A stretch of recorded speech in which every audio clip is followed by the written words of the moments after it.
Nazrul college, Tejgaon college, সরকারি প্রাথমিক college ছাত্রদল সহ জ্ঞান পেট্রোনাসা সহ এবং মহানগর ছাত্রদলের সকল পর্যায়ের নেতা কর্মীদের আমি আমার ব্যক্তিগত পক্ষ থেকে এবং ছাত্রদল কেন্দ্রীয় সংসদের পক্ষ থেকে জানাচ্ছি শুভেচ্ছা অভিনন্দন।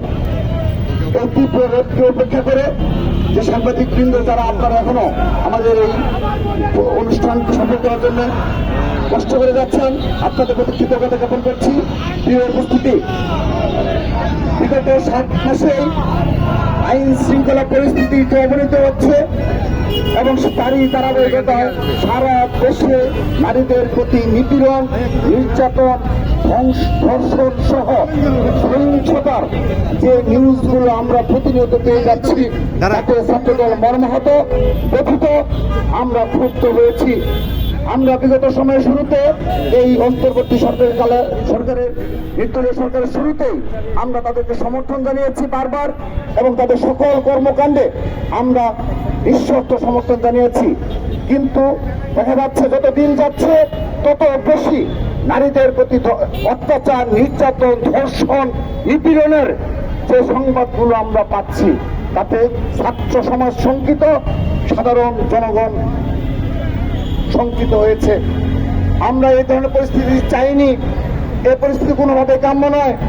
বাংলাদেশে একটা গণঅভ্যুত্থান সংগঠিত হয়েছে, সেই গণঅভ্যুত্থানের স্পিরিটকে ধারণ করে পুরো বাংলাদেশ এক এবং ঐক্যবদ্ধ রয়েছে, ছাত্র সমাজ এক এবং ঐক্যবদ্ধ রয়েছি।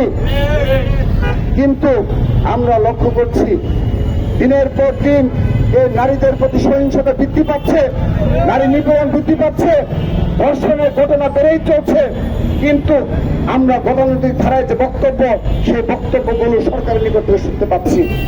আমরা স্পষ্টভাবে তাদের যে সদিচ্ছার অভাব সেটি আমরা লক্ষ্য করছি।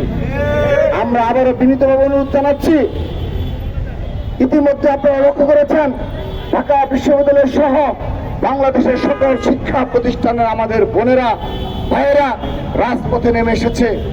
তারা ক্লাস বর্জন করেছে। তারা আমার বোন আসিয়ার বিচার চায়।